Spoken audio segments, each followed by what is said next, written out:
Good to see you, Jemel. Same here, Josh. Same here, man. You've got a lot going on right now. I do. I really do, Yeah. Josh. Yeah.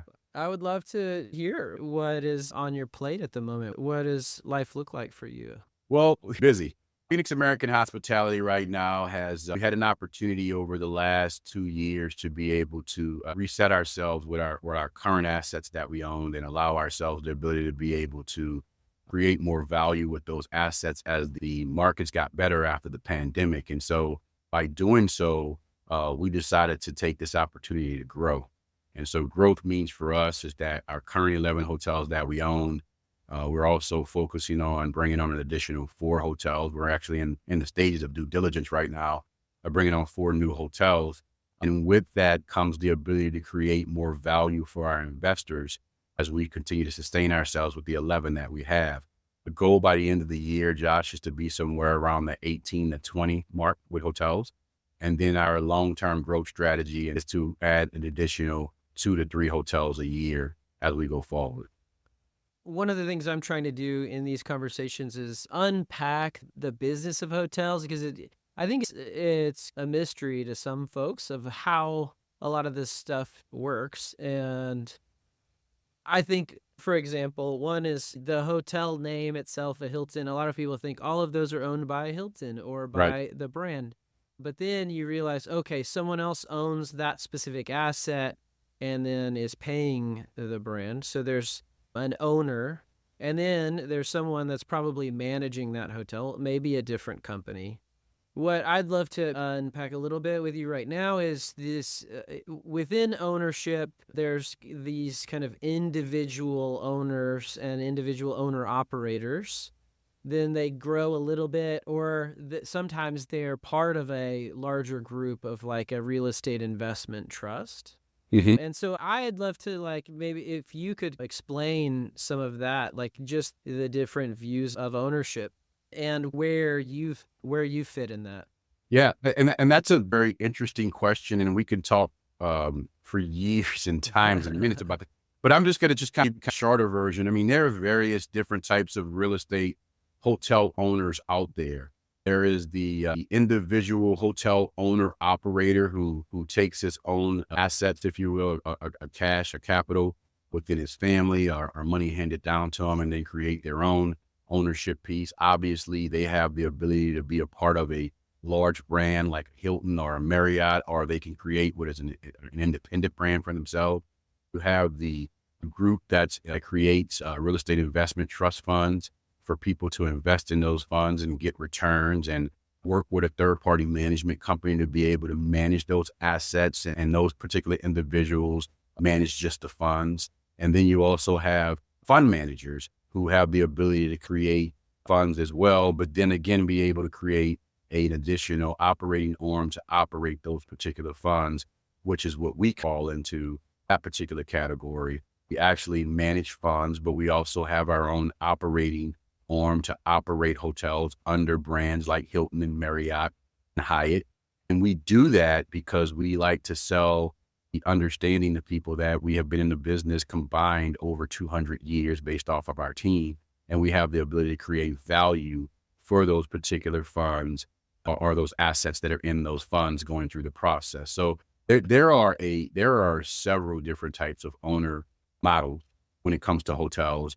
And then on the management side, Josh, you could either opt to manage those yourselves based off your experience, or you can go to a third-party management company, which is what I probably would say if you looked at our country right now, I'd probably say we're probably 60-40. 60% is all owner operators and 40% is third-party managers. Don't quote me on that, but I do know that there are a lot more individual owner operators out there than there are third-party management companies managing for those particular owners. Yeah. And so that's probably a whole other conversation I'd love to It is. dive into sometime, like It is. about management companies, because that's fascinating in itself, right? It's like, okay, you own this property. Now I'm going to, as the management company, handle the operations and the performance and take a cut of the revenue and a percentage of the profit if we hit certain metrics. And Josh, there's also relationships out there with third-party management companies with individual owners, with a third-party manager gives what is called sliver equity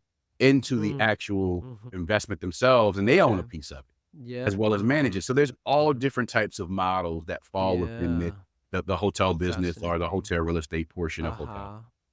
So on the owner side, you said that the way that you handle it at Phoenix American is you create a fund for a specific grouping of hotels. You've got 4 right now that you're working on and going through due diligence on.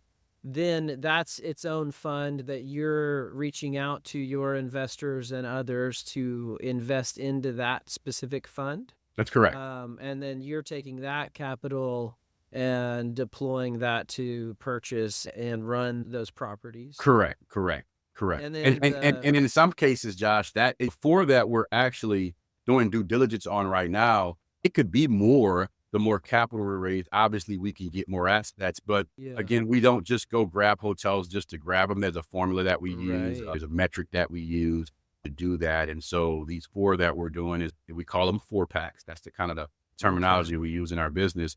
And right now we feel the money that the capital that could be used for these assets and the value that can be created over a 3 to 5 year period with these particular assets, we just see the value in doing that. Now, again, we're not going to close this fund till maybe September or October. And if we raise additional capital and we see other opportunity, we'll deploy that capital to other real estate asset, hotel assets that are out there if we see value in it.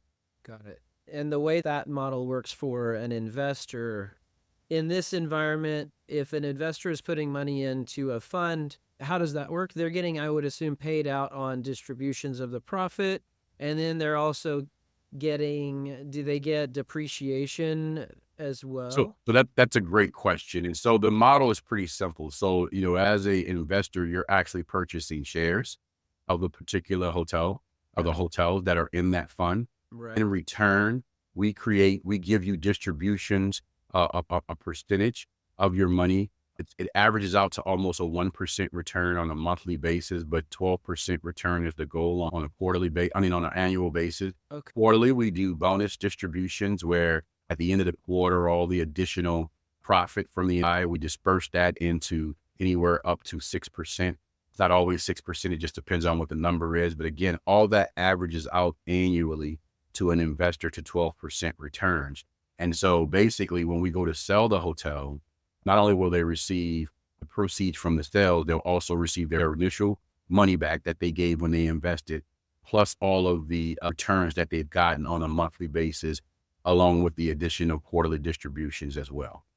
Got it. And so the 12% is the goal for annualized return without even looking at the sale of the Without even future sale. that's exactly right. Okay. Exactly right. Is there anything you can share on that? Like, as far as what kind of annualized return do people often see, or have you seen on your side, what, including the sale of an asset at Oh, the end of the cycle? that's a good question. And the assets that we're currently sitting on, we're like in a new beginning of those particular assets. The goal is to be able to hold them for 5 years. So we haven't really seen anything for sales proceeds. But right now, the last fund that we had paid on an annual return of 12%. They've seen quarterly bonuses of 6%. I mean, it's been very successful.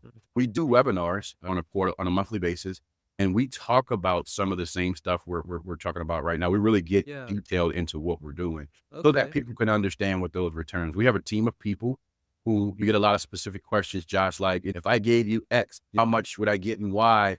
We Yeah. have people that answer those questions on the call with you Okay. because there are specific formulas for the amount of money. And the minimum investment is 5,000. And then if you're at $100,000, it's a big Wow. number for me. Okay. So I couldn't calculate right now, but we have a team Mm-hmm. of individuals that can Mm-hmm. do that for you during that Okay. time. But yeah, as far as sales, we've not sold any of the assets yet. And so we don't really give a number, but the projections are this, guys. When we buy assets, we buy them at a discounted price point. And so because of that, when we get ready to go sell them, we create value so that that value increases. Of course, the property itself is going to appreciate, but we Yeah. also create value at the NOI level to help that growth in terms of the sales prices. Yeah. Okay. And so, as a shareholder of that fund, you're owning a piece of that. And so you would also see the value of the depreciation of the real estate as well. Absolutely. Yes, you Okay. will. Yes.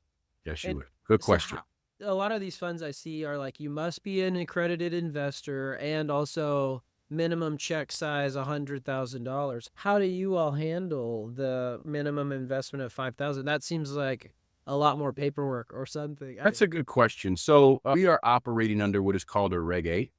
Okay. Whereas a Reg A, you don't have to necessarily be an accredited investor. Like if you was in a Reg B, then yes, that'd be different. And we did that part of the world where we actually did investments to institutional investors.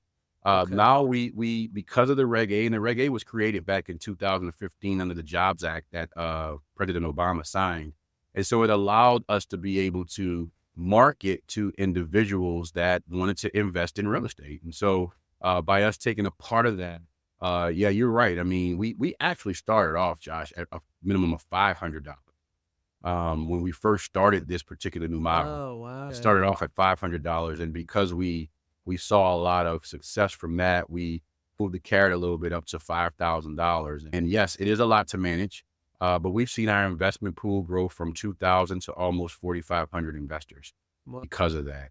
And I think the average investment, don't quote me on this, but I think we're anywhere between $50,000 to $75,000 in average investments that we're seeing. okay. Okay. Yeah, that's really fascinating. So is that a lot of compliance kind of stuff? Is it Reg A like a certification that you have to get as a company Yeah, so I or mean, just okay. the SEC compliant. We have to follow all the SEC guidelines and those types of Right. things. And so, Right. if you read our circular, you'll be able to see all the different Yeah. things that we had to go to be able to do that. So, yeah, there is Right. some compliance stuff we had to go through to get. Okay, wow. Yeah, that's really interesting. Yeah, it is. It's a whole world.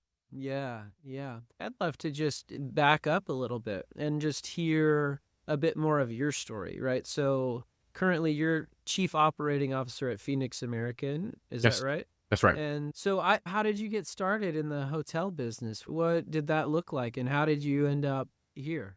So, I took a very long journey. Let's start by saying I'm 25 years old and I've been in the All right. business for 34 years. Okay. So you do the math on that. But no, honestly, when I graduated from high school, a friend of mine, mother, had asked me, "What are you going to do for the summer before you go to college?" And I said, "I'm not quite sure." I was a baseball player, and I said, "I'm not quite sure. I'm just going to work out, and then if the chips fall where they may." And she recommended. She said, "Hey, look, why don't you go downtown? I'm from New Orleans. That's my home."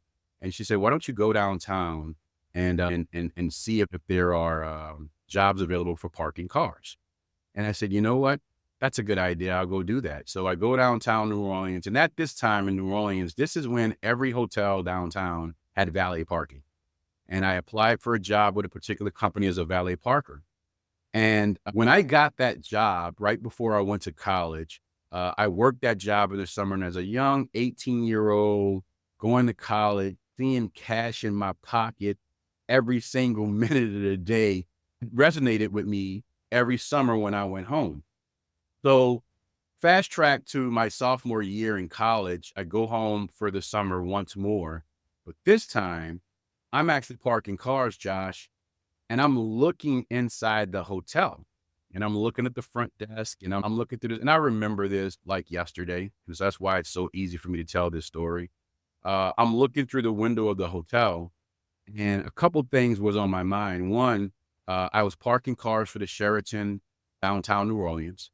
And we also had a Sheraton in Baton Rouge, Louisiana, which is where I went to school at, which was Southern University in Baton Rouge. And one day, this was back when the general managers used to actually live in the hotel. And this general manager of this Sheraton would walk down at a particular time every day, and he would walk to his car in the garage. And of course, me being a valet parker, I saw the guy every day. I spoke to him. I said, hello.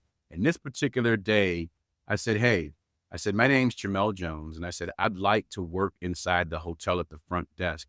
I said, there is a Sheraton in Baton Rouge, and I really don't want to keep coming home in the summer for college because I want to finish faster. And I said, is it possible you can write me a recommendation letter? Now, back in the day, nobody walked up to a general manager, Josh. I mean, that just wasn't heard of, right? He is the ultimate manager of the entire asset itself. And here I am, just an outside guy parking cars, running back and forth parking cars. And to make a long story short, he told me, he said, when you get off work, he said, come stop by my office. And I walk up to the office and the secretary in the hotel, the administrative assistant in his hotel, I walk up and I said, hey, he asked me to come to his office, and she pulls out this letter and she gives it to me. And she said, here's the letter you'll need. And that's how I started working in a hotel. I started at the front desk in my sophomore year of college, graduated from college, and wound up getting into management, working in operations for probably, I would say, the next 6 or 7 years. And then getting up to, and all my career, most of it was in New Orleans. And I got to the point to where I had a choice to make. Do I want to stay in operations, or do I want to learn this new discipline called revenue management? And operations was great, but revenue management just really seemed like a really cool thing to learn at that time. And so I wound up working in the early 2000s on the revenue management discipline for like the next 4 years of my career, and brought me to the corporate office of Hilton on the RMCC, like one of the first groups that was actually in there. Stayed there for a couple years, and then immediately branched out to the Hilton Garden Inn brand, the regional director of brand performance for the Hilton Garden Inn.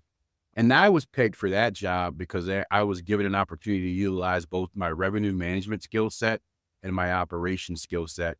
And that introduced me to the world of ownership, what owners do, the relationships they have with the brands, their expectations of what the brands bring to the table for them to create value for their hotels. I spent 7 years with the Hilton Garden Inn brand, allowing me the opportunity to understand the expectation of owners, the expectation of the brand, and then how both of those two models worked with each other and created value for not only just the brands and the hotel owners, but for customers, for our customers that we service. So that was probably, I would say, the high point of where do I see myself? You'd always say that, where I see myself at in 5 years. I think Sure. that was the high point of where I saw myself at in 5 years. And after that, my kids were entering high school, and I wanted an opportunity to spend some time with them. So the brand kept me on the road. I traveled all the time, went here, went there. And so I had an opportunity to step down from that. And I did that, and I went back to being a general manager, opening up a new hotel, living in Dallas and opening up a new hotel. Here's the cool thing about that. I got to work side by side with an owner, use my brand knowledge to help that hotel owner develop his particular asset, from the inception of him doing the renovation of it to all the way to opening it. And that wasn't just a job, right, Josh? That was an opportunity for me to, again, understand through the eyes of an individual owner. Was not operating, he was using third-party management operation. And it helped me to understand what some of the goals and expectations of that owner was, and then the goal of the third-party management company, and then now the brand. So now I went from 2 models to I'm looking at the eyes of 3 models. And once I got to a point to where I feel like I had achieved that, I joined PAH. I actually joined this company as a regional director of operations, getting back on the management side. But there is a little bit of a caveat. And the caveat is this: when I joined PAH, PAH was not just a hotel management company. PAH was an owner operator. H was a model that I had not been familiar with. Because remember, the models I worked under was the brand, the model I worked under was a management company, and the model I worked with was with an owner. Now, this PAH model, which was an owner operator, was a little bit different. And I got to work in it before the pandemic, which allowed me the ability to kind of branch myself out. Went from a regional director of operation to a vice president of asset management, from a vice president of asset management to the executive vice president of asset management. And then the COO put me in that role to restart the management company structure again for the hotel ownership, which brings me here today. So I'm basically at grassroots. We obviously, during the pandemic, most people may not know this, but we had a JV relationship. So we third-partied a portion of our assets out, which allowed me to do the asset management portion of the job. And then after working with our investors and working with our CEO, we decided that we needed to enter back into the hotel management phase. And so I restarted that probably at the end of 2021, early 2022. And then now we're here building more assets that we're managing on our own. And that's my story, Josh. It's really boring. No, I think you've got a lot of interesting stuff there. Something I find interesting about this is the stories of people that start at the ground floor, getting hooked on the business. There is something special about what you can do in hospitality and how you have a chance to serve others and make other people's lives better. And I think it's also such an interesting industry because of the ability to have this wandering path of working your way from valeting cars to becoming a chief operating officer, right? Hmm. And not making light of your story at all. With each one, you learned a new skill, you discovered new ways to create value, and then you took that skill and stacked it with the next one, and then understood the value of the brand and stacked that skill with the next one of, okay, what really matters to an owner now that I work for one directly? That brand performance job, living in the tension of the value that a brand can create and what a brand needs to perform well, and then the value that an owner can create and what an owner needs. There's tension there, and like living in the middle of those two things to find how to make both work well together, I think is such a superpower. Not to mention the personality crisis I had to go through, right? Being on the Yeah. various different sides. But I'll be remiss to take this opportunity not to say thank you to a lot of the people that have given me the opportunity over my career to do that, Yeah. because I didn't, when I was valet parking cars, I went to undergrad in Yeah. college to be an attorney. That was my focus. I wanted to be an attorney. And in reality, I was given an opportunity at each step to increase my career in this business. What I was passionate about the most in the hotel business was the various different personalities that I've met throughout building relationships with different people. Yeah. And that was a big deal for me. And I think the other thing is, when I talk about personalities, is where I look where I'm at today, my ability to be COO of an owner operator company really enhances my relationships with the brands, because I understand what these hotel brands expect. And I try my best to bring that to the hotels themselves. Now, obviously, every hotel brand has a goal of creating more, whether it's supply, whether it's offering their customers more. And so, at some particular point in time, from a personality standpoint, they can impact us as owners, right? But I think because I understand the why in that model and those relationships, Josh, it makes my job a little bit more easier to Yeah. be able to maneuver around some of the things that take place. Yeah. Great point. What's something that maybe you have a counterintuitive approach about when it comes to the way you think about your career? Um, There's a couple of things. I think the first thing is being able to understand where people are who are leading our hotels. I've been in their shoes. So I totally have the ability to be focused on what it is that are their challenges and what they're looking for. So that's one piece of the pie. The other thing is that I understand creating value for my investors at the same time. So I Yeah. have to do all that through other Yeah. people, and I have to take and empathize with those other people, the things they're dealing with, to get some of those things across. So I think what I bring to the table, and that's a great question, Josh, but I think, and I can talk about it forever, but I think what I really bring to the table is the uniqueness of being in the hotel operator shoes, being in the owner's shoes, and understanding the expectation of the investors at the same time, and making all three of those dichotomies, just that model, work itself, taking pressure off of one and the other. And I think it doesn't help, like when these storms and stuff that pop up, but it doesn't matter. Like, I think at the end of the day, I'm unique because I have the ability to be able to attract all three of those particular audiences and get their attention and help them understand what direction we need to go in to be successful. Yeah. Can I offer one as well? Because Yeah. I observe you, right? Like Right. I Right. getting to work with you, I see the skill that you have of, if you were to break down your ability with relationships, is the relationship at all levels, right? Mhm. So you're building trust with your partners, the owners, the fund manager, right? Everybody on your team, in a way that is, I care about you, I want to help you succeed. And the other piece that I think sometimes people will go on one side or the other, right, which is overly accommodating on the care side, where they don't then hold standards, right? Right. And I think you do a great job of holding those standards and continuing to push and be strong and push in a way that is pulling the best out of people and challenging those people. It's not just about It's not just about listening to what each person wants. It's about how do I challenge each of us to be at our best. And I see you doing that on a regular basis. And I think that's like a very kind of special attribute that you have. Thank you, Josh. I appreciate that. You said that I actually was on a call this morning.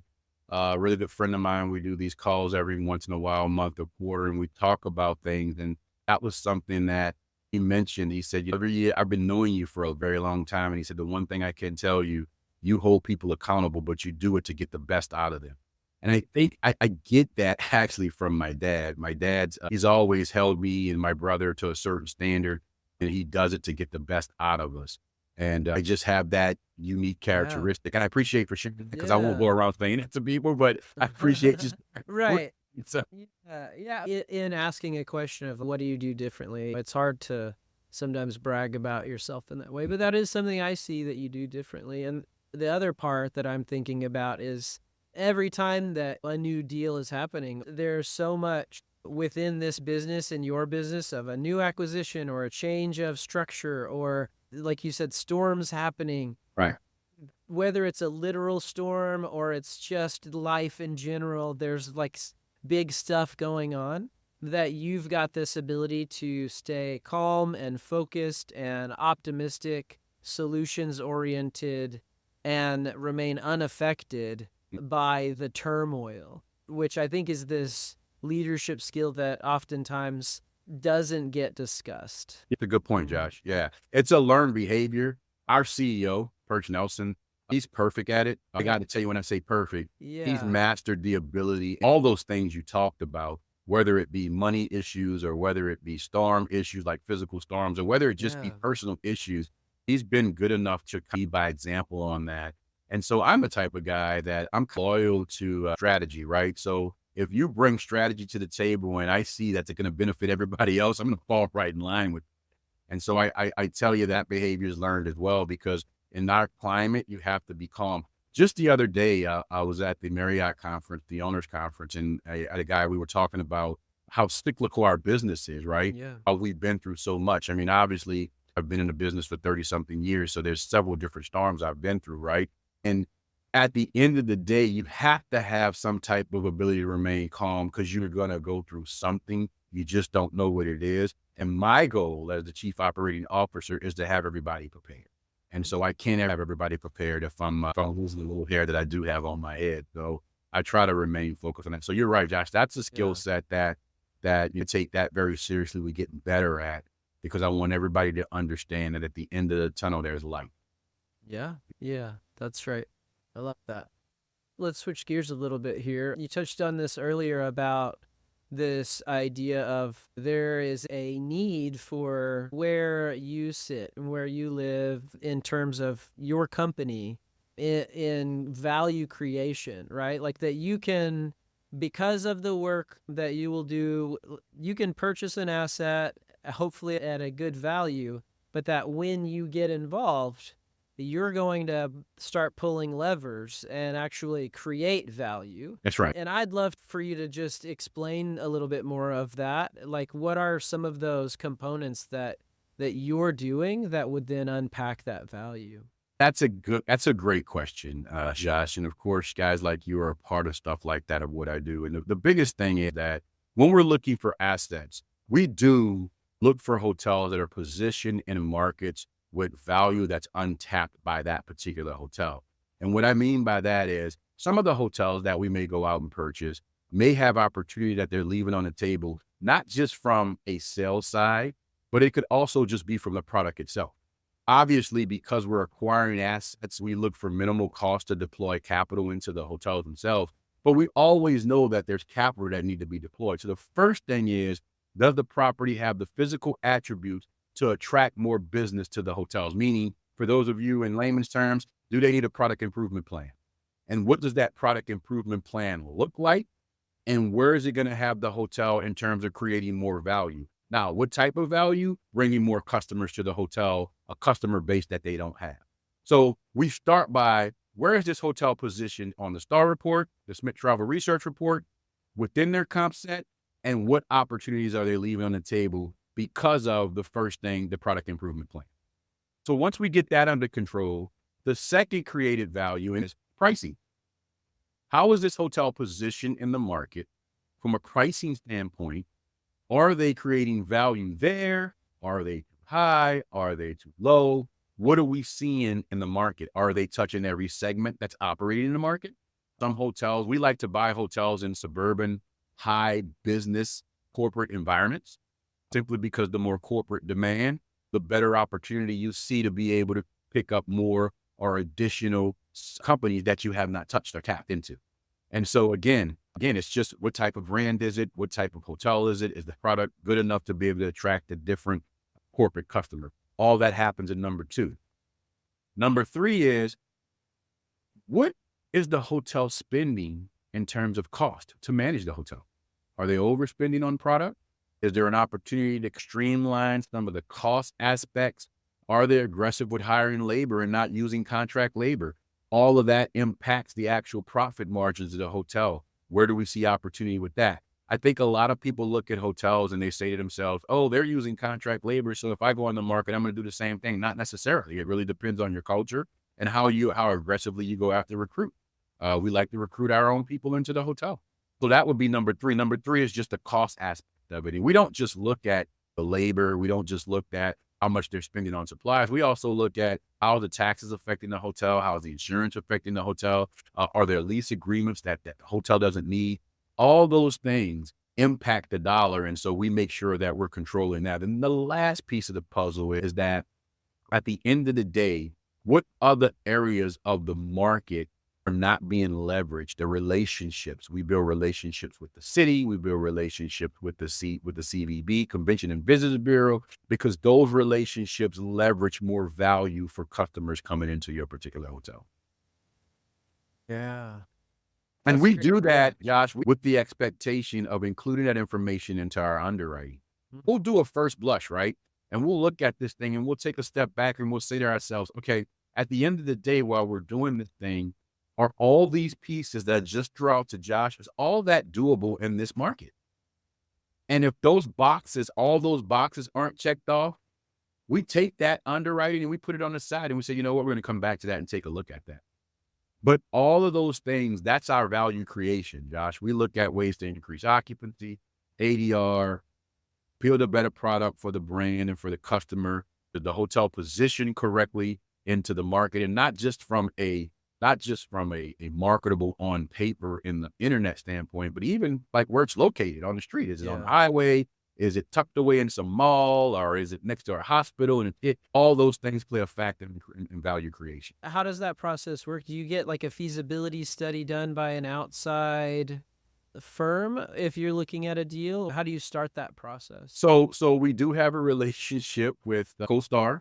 We do utilize the information from CoStar to create our own feasibility. The only time we probably would do feasibilities if we're not familiar with the market at all. Okay. Obviously, we have 200 years of combined experience in this office. So I have our vice president of sales, who has been around the country and the world doing sales. And obviously my regional director of operations, he's been around the country doing operations. And we kind of leverage those individuals first before we feel like if we go into the market we don't know anything about, Josh, then we'll probably go get a feasibility done for us to figure that out. Okay. That's a great question. Would a hotel hand you a packet of like, here's our performance currently, like here's what a mix of sales looks like? So once we feel good with our underwriting, what we typically will do is do a LOI to purchase the hotel. And then once we enter into that contract and earnest money is given and due diligence start, then we will begin to grab the information. So answer your question, your original question, because that was a great question, but to answer the original question, the data that we really use and go off of is the STAR report before we even get to that phase. The STAR report gives us enough information about the market, but we also have CoStar, and CoStar allows us the ability to look at the market even in a deeper perspective without us even physically being there. Got it. So with the STAR report, you're seeing, specific days that possibly they're underperforming. You see what hotels they have in their competitive set and if that really makes sense or not. Right. And through the phase of you doing the underwriting, your financial packet is shared. So you're able to get T12s, depending on how much information of the T12. I mean, of course, we have to do non-disclosures. So we sign non-disclosures to get the information. And then once we get the information, it helps us put a picture together of what's being left on the table. Yeah, I think that's really interesting. So those four things really cover all of the stuff, right? Like, do we need to do anything to change the product to make it perform better? Yep. What are the levers that we can do in terms of pricing and positioning to make sure it's performing well? Then it's going to profitability of like, what are the levers that we can pull to become more cost effective and still be aligned with our culture and who we are as a company and drive long-term value and performance? What are these other kind of potential things in the market that we can leverage? Like you said, Convention Visitors Bureau and these other funnels that could drive Right. new demand into Right. that hotel. Right. And what that Yeah. looks like from a number standpoint, when we're doing our performa and we're doing our underwriting, we have an equity yield that we look for in the first year. And that number is typically around the 10 or 11% number. And if we don't see ourselves achieving that, then we go to the table.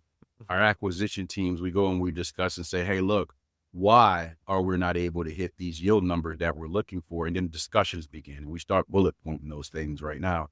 I was actually talking to an individual the other day who was asking me how things were going with the 4-pack. And I was letting them know, hey, look, we got a meeting on next Friday with the acquisition team to determine what type of opportunity, if we miss the yield in the first year, what is our opportunity for making those things up? So we have calculated numbers and processes and metrics that we use. But the big picture is the four you just went over. That's how we create value. And if we can't create that, then we'll move away from it.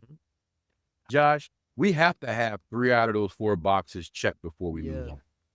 Yeah, and I like those as building blocks too, right? Because it's like if you don't fix the product, then you can't get the right pricing. Right. Once you get the right pricing, then it's a question about profitability. Right. And then it's about feeding in more business. But That's correct. Solve those other 3 things first, because if you start driving new demand, it may not convert if you don't have the product fixed or the pricing fixed. But once you get those first 3 fixed, once you turn on the faucet of new demand, then you're driving all of that revenue at a much higher profitability as well. Absolutely. Absolutely. I agree. And that's, again, without that formula for us, it just doesn't work. Yeah. I'll give you an example. We're in Dallas, Texas. We own no assets in Texas. And it's not because we don't want to own assets in Texas. It's just that the ones we put through those check boxes that we just talked about, we haven't been able to get 3 or 4 or 4 out of 4 yet. Doesn't mean anything's wrong with Texas. It's just our model, and it's our it's just how we create value for our investors. Yeah. I think we're going to wind up finding one, but again, we have to go through those check marks. Yeah. Yeah. I love that. That's something I heard from when I was talking to Sagar at Witness Investments. He said an important part of all of this is knowing what your swim lane is and knowing what your principles are as a company and having that rubric so that you really, as deals come through, even if it does look like a great opportunity, if it doesn't fit our specific criteria as a company, we're going to pass. Right. We need to stay focused on what we know and what we're good at. And that doesn't mean there aren't other great things out there. It's just, this is our lane, and this is how we can really add value right now. That's exactly right. That's exactly right. Yeah. I love that. Well, what else do you want to talk about? We could be here all day. I think you asked some really good questions. I love talking to you. Yeah, same. A lot of people don't know Josh is a brain I pick. I pick his brain every now and again, but he knows so much, so I try to stay away from it because it's a big crystal ball. Josh, I thank you a lot. I appreciate the opportunity to be able to come and tell who we are, who I am, and what we bring to the table. We're very serious about what we do here at Phoenix American Hospitality. And I think the only thing I do want to leave you with and everybody is that out of all the models I've worked for, I think there's great value in the owner-operator model. And specifically because of the fact that no one's going to manage your asset like you.